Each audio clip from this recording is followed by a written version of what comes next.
কেমন আছেন সবাই? সুপ্রিয় দর্শক, আশা করি সবাই অনেক ভালো আছেন। তো আজকে আপনাদের সাথে লাউ রান্নার রেসিপিটা শেয়ার করব। তো চলো শুরু করা যাক। আসসালামু আলাইকুম সবাইকে।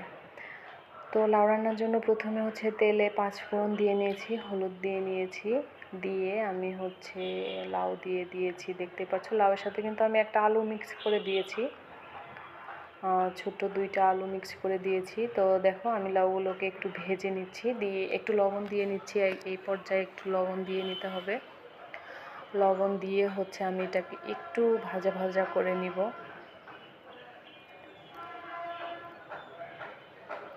তো দেখতে পাচ্ছ এটাকে আমি একটু ভেজে নিচ্ছি। এখান থেকে কিন্তু একটু ঝোল বের হয়ে আসবে।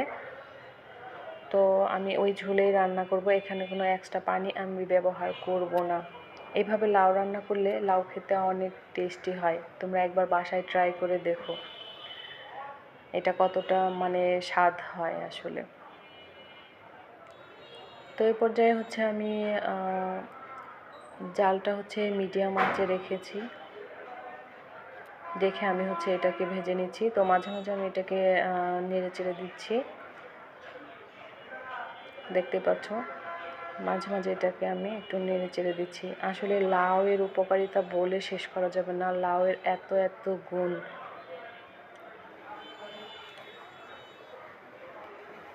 তো দেখো এই পর্যায়ে আমি এটাকে ভেজে নিচ্ছিলাম। আর এখন আমি গোটা মরিচ দিয়ে নিচ্ছি, কয়েকটা আস্ত মরিচ দিয়ে নিয়েছি। ওইটা মুখটা একটু কেটে নিয়েছি, সবগুলো মুখটা একটু কেটে নিয়ে দিয়েছি যাতে ঝালটা একটু বের হয়। তো এ পর্যায়ে আমি মরিচটা দিয়েও আর একটু ভেজে নিচ্ছি। দেখো এখন কি সুন্দর ঝোল বের হয়ে এসছে। এখানে কিন্তু আমি কোনো পানি ব্যবহার করিনি, লাউয়ের থেকে যে ঝোলটা বের হচ্ছে সেটা দিয়ে রান্না করছি। এ পর্যায়ে একটু আমি আদা আর জিরা রসুন বাটাটা দিয়ে নিচ্ছিলাম, দিয়ে এটাকে আমি এখন একটু নেড়ে চেড়ে দিচ্ছি। দেখো এখন আমি একটু ঢাকনা দিয়ে এখন ঢেকে দিব কিছুক্ষণের জন্য। তো ঢাকনা খুলে দেখো আমি আবার নেড়ে চেড়ে দিচ্ছি।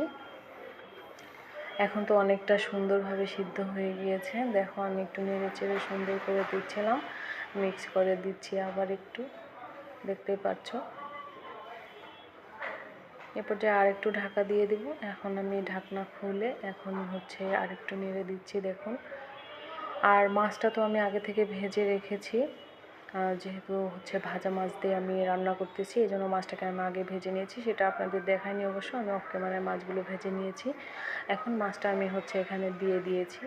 এখন মাছটা দিয়ে আমি লাউটা মাছের উপরে দিয়ে একটু কিছুক্ষণ রান্না করব।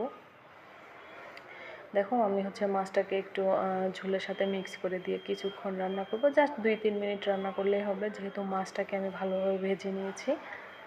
দেখো এই পর্যায়ে আমার কিন্তু হয়ে গিয়েছে লাউ রান্না।